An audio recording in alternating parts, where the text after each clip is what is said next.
हम और आप दिगंबर जैनाचार्य विरचित जैन व्याकरण कातंत्र रूपमाला का अध्ययन कर रहे हैं और इस कातंत्र रूपमाला के अध्ययन में असार्वधातुक प्रकरण हमारा चल रहा है और असार्वधातुक प्रकरण में हमारे मध्य अद्यतनी का प्रयोग किया जा रहा है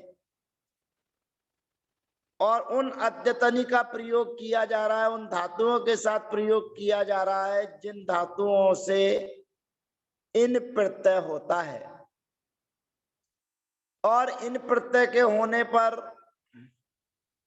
उसकी धातु संज्ञा करने पर उसका नाम कारित संज्ञक पड़ जाता है।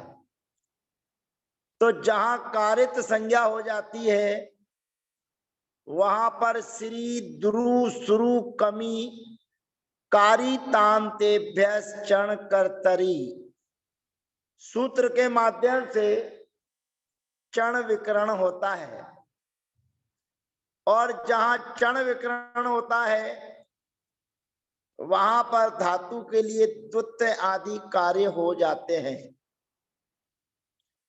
और ये सभी कार्य करते हुए कुछ धातुएं हमारे बीच में होती हैं कि जिनकी अनुबंध किया जाता है।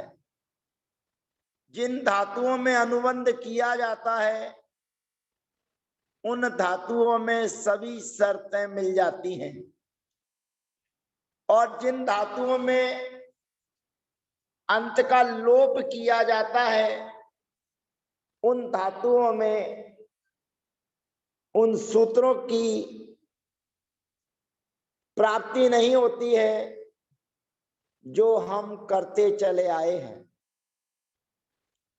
अब हमारे बीच में पल रक्षणे धातु है और पल रक्षणे धातु में ला में जो आ है उसका अनुबंध लोप हुआ है। अनुबंध लोप होने पर उपदा में लघु मिलेगा, सभी शर्तें यहां पर प्राप्त होंगी। तो सर्वप्रथम पल धातु से हम इन प्रत्यय करेंगे और इन प्रत्यय करने के बाद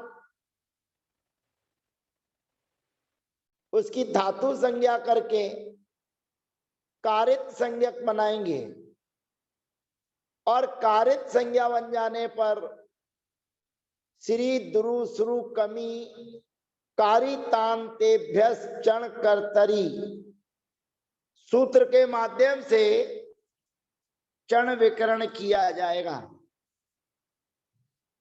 तो यहां पर पल रक्षणे धातु से अद्यतनी की विवक्षा में चुरादेश सूत्र से इन प्रत्यय किया और इन प्रत्यय कारित संज्ञक कहलाता है। अतः अस्योपधाया दीर्घो वृद्धिर नामी नामिनी चटसु 776 नंबर का सूत्र है। इस सूत्र के माध्यम से जो पल धातु में रहने वाले पा में रहने वाला जो आ है, ऐसे पल धातु की उपदा को दीर्घ आदेश हो जाता है, यानी कि पल के स्थान पर पाल और ई ला में मिल जाने पर पाली, तो ते धातवा सूत्र से पाली की धातु संज्ञा हो जाती है। अब ये कारित संज्ञक है। कारित संज्ञक होने के कारण अद्यतनी की विवक्षा में दूसरी चीज अपने को ध्यान रखना है कि इन प्रत्यय जहां होता है वे धातुएं उभय पदी कहलाती हैं। अभी तक हमने जितने भी काम किए थे उसमें सन्वत कार्य नहीं किया था। अब नया काम हमें प्रारंभ करना है सन्वत। सन्वत का मतलब ये होता है कि अभ्यास में रहने वाले आ को दीर्घ किया जाता है। अभ्यास में रहने वाले आकार को पहले ह्रस्व एकार किया जाता है और दूसरी शर्त प्राप्त हो जाती है तो उसे दीर्घ किया जाता है, अन्यथा अभ्यास के आकार को ई आदेश तो कर दिया जाता है। यहां पर पाल पाली चण विकरण किया है, पाल ई आ दा, श्री द्रु श्रु कमी कारी तांतेभ्य चरण कर्तरी। सूत्र के माध्यम से यहां पर चण विकरण कर दिया गया है। अब यहां पर यह अपने को ध्यान रखना है कि कारी तस्या नाम मिड विकरणे, इस सूत्र से कारित संज्ञक इनका लोप होता है। जितने भी सूत्रों में चर्चा चलाएंगे उसमें यही कहेंगे कि कारित संबंधी इन या चण होने पर हमें दीर्घ करना है, हमें ह्रस्व करना है।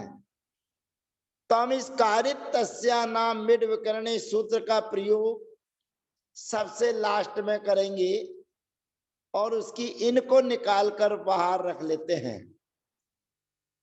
अब पाल धन इन धन आ धन ता, यहां पर पल को पाल आदेश से दीर्घ किया था तो यहां पर 843 नंबर का सूत्र इन या समान लोपोपधाया ह्रस्वस्य चणी, इस सूत्र के माध्यम से जो पाल को हमने दीर्घ आदेश किया था उस दीर्घ को ये पुनः ह्रस्व करने के लिए बोलता है और पाल को पुनः ह्रस्व आदेश हो जाने पर पल धन ई धन आ धन ता। अब यहां पर चण परोक्षा चक्रित सनंतेषु सूत्र के माध्यम से पल धातु को दुत्त किया जाएगा, पल पल ई आता। यहां पर अभ्यास सस्यादि व्यंजन अवशेष्यम पूर्वोभ्यासा उवेम अभ्यस्तम आदि अभ्यास आदि कार्य करने पर अभ्यास में रहने वाला जो दो व्यंजन हैं पा और ला, तो ला का लोप हो जाएगा, पा शेष रहेगा। अभ्यास सस्यादि व्यंजन अवशेष्यम सूत्र के माध्यम से। फिर उसके बाद में नया सूत्र हमारे बीच में जो 845 नंबर का आपको दिख रहा है, अलोपे समानस्य सन्वल लघुनीनी चण परे। यह सूत्र जो आपके बीच में आया है दिख रहा है, क्योंकि 844 नंबर सूत्र की चर्चा में शंका प्रतिशंका के रूप में छिप और छल ये दो धातुएं हमारे बीच में आई थी। अब यह अलोपे समानस्य सन्वल लघुनी चण परे सूत्र कहता है समानस्य अलोपे। अब यहां पर अलोपे जो लिखा हुआ है उसके दो अर्थ अपने को ग्रहण करना है, नालोपे इति अलोपे अथवा आलोपे, जहां आ का लोप हुआ हो या जहां पर लोप नहीं हुआ हो। तो समान से अलोपे, समान संज्ञक का जहां लोप नहीं हुआ है ऐसे लघुनी धातु अक्षर है, लघु धातु अक्षर के होने पर अभ्यास से सन्वत कार्यम भवति इनी चण परे। अभ्यास के लिए सन्वत कार्य होता है। सन्वत कार्य का मतलब होता है आगे आने वाले प्रकरण में सन विकरण किया जाएगा। जैसे यहां चण विकरण किया जा रहा है, सिच विकरण किया जा रहा है, ऐसे ही सन विकरण किया जाएगा। और सन विकरण में जो कार्य होता है वो कार्य करने के लिए यहाँ पर सन्वत आपको बताया जा रहा है कि अलोपे समान से सनवल लघु नीनी चण परे। इस सूत्र के माध्यम से सन्वत कार्य हुआ, माने आपको सन्वत समझकर कार्य करना है। सन है नहीं है, लेकिन उसको सन समझना है। और सन समझने के लिए 846 नंबर का सूत्र हमारे बीच में आ जाता है, सन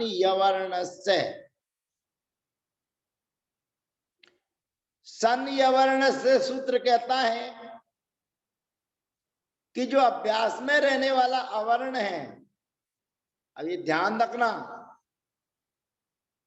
ये सूत्र में अवर्ण लिखा हुआ है। अब कभी कभी दीर्घ धातु को दुत्त किया जाता है और दुत्त करने के बाद अभ्यास में दीर्घ रहता है, परंतु अभ्यास में रहने वाले दीर्घ को प्राय करके जुड़ाए ह्रस्वाहा, सूत्र से ह्रस्व आदेश हो जाता है। क्योंकि अभ्यास कार्य जो कार्य करना होता है उन सभी कार्यों को करना चाहिए, उसी का नाम है अभ्यास। तो डुडाए ह्रस्वा से ह्रस्व आदेश कर दिया जाएगा। उस ह्रस्व आदेश हो जाने पर अभ्यास में कभी दीर्घ आपको नहीं मिलेगा,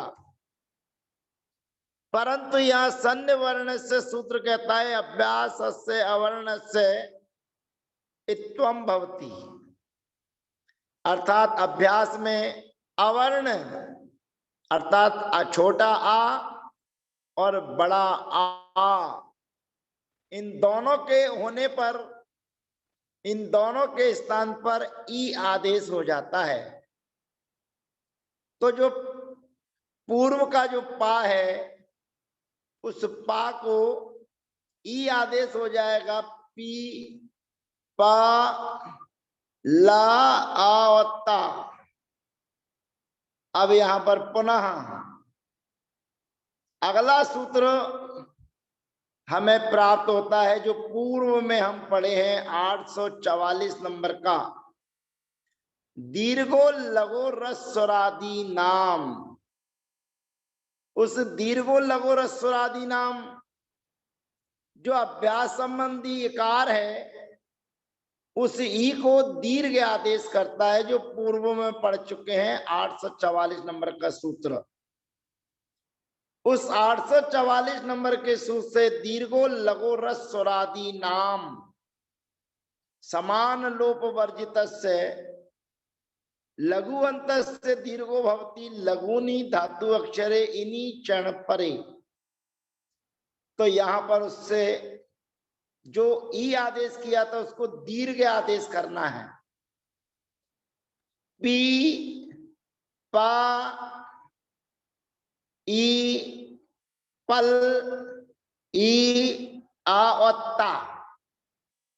अब यहां पर इन संबंधी कोई भी कार्य अवशेष नहीं है, तो यहां पर कारितस्य नामिड विकरणे सूत्र के माध्यम से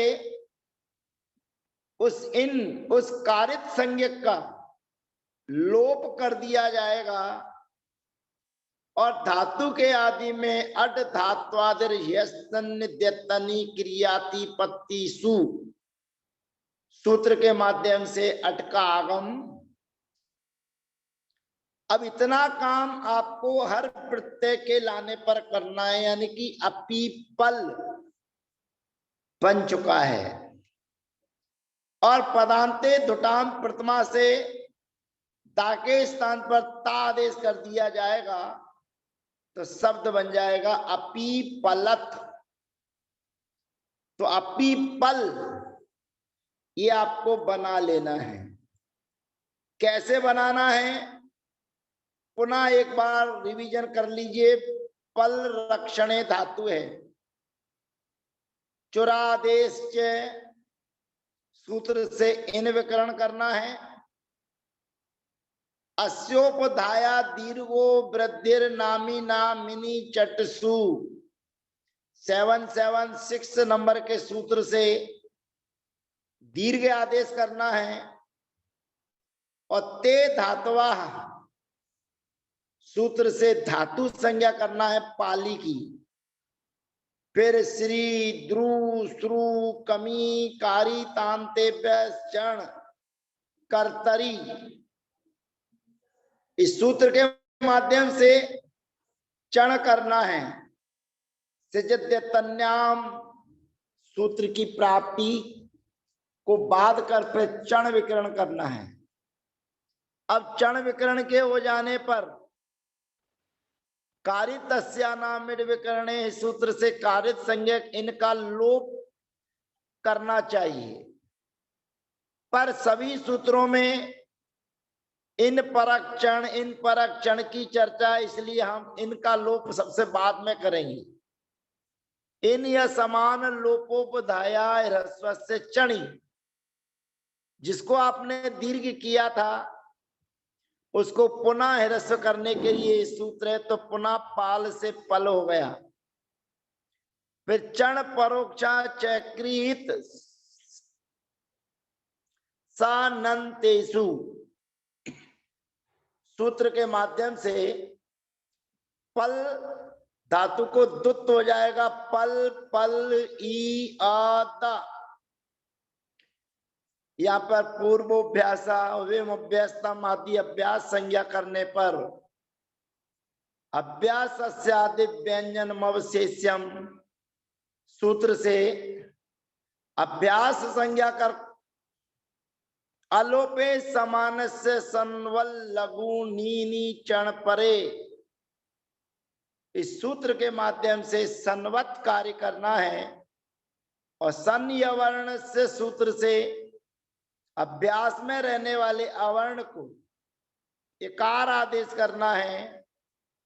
और 844 नंबर का सूत्र दीर्घो लघु रस्वरादि नाम सूत्र से पुनः जो संवत कार्य करके ई आदेश किया है उसको दीर्घ आदेश करके अब हमें इन संज्ञक के आगे कोई भी कार्य नहीं करना है। तो कारित नाम मिड विकरणे सूत्र से इन विकरण का लोप कर दिया जाएगा। और अट धात्वादिर ह्यस्तनि क्रियाति पत्ति सु सूत्र से धातु के आदि में अट का आगम। और पदांते धुटाम प्रथमा सूत्र से दा के स्थान पर ता आदेश कर अपीपलत प्रयोग सिद्ध हो जाता है। द्विवचन में ताम प्रत्यय के आने पर अपीपलताम, अन प्रत्यय के आने पर असंध्यक्षर यो रस्य तौ तल्लोप से अपीपलन, सी विभक्ति के आने पर शाखा विसर्ग रसकार योर विसृष्टा अपीपला, तम प्रत्यय के आने पर अपीपलतम, ता प्रत्यय के आने पर अपीपलथ और अम प्रत्यय के आने पर अपीपलम और वा और मा प्रत्यय के आने पर अस्य बमोर दीर्घा सूत्र के माध्यम से अपीपलाव और अपि पलाम प्रयोग सिद्ध होता है। अब अगले सत्र में हमारे बीच में कथ धातु आएगी, कथ। और कथ धातु में था में आ है, उस कथ धातु में रहने वाले आ का लोप किया जाएगा तो वे आ लोप वाली धातु कहलाएगी। तो यहां पर ये लिखा हुआ है कि सन्वत कार्य होता है, किसको होता है, तो आगे समका करेंगे। किसकिम सन्वत कार्यम, वो सन्वत कार्य अपन ने कर दिया। तो आगे जो कथ धातु आएगी उसके था में रहने वाले आ का लोप किया जाएगा। और जब था में रहने वाले आ का लोप किया जाएगा तो जो सूत्र काम करते चले आए हैं उन सूत्रों की कोई भी शर्त यहां पर नहीं घटित होगी, सन्वत कार्य की भी शर्त नहीं मिलेगी। इसलिए यहां पर न ई आदेश होगा न दीर्घ आदेश होगा, सीधा का सीधा अच कथत प्रयोग सिद्ध होगा, जिसकी चर्चा हम अगले सत्र में आपके बीच में लेकर आएंगे। कथ वाक्य प्रबंधे धातु के माध्यम से, जिसके था में रहने वाले आ का लोप किया जाएगा। यानी कि कथ धातु दो स्वर वाली है, एक का में आ है और एक था में आ है। तो था में रहने वाले आ का लोप किया जाएगा, अनुबंध लोप नहीं। तो शेष चर्चा है अगले सत्र में। जय जिनेन्द्र, वंदना, सबका यथा योग अभिवादन।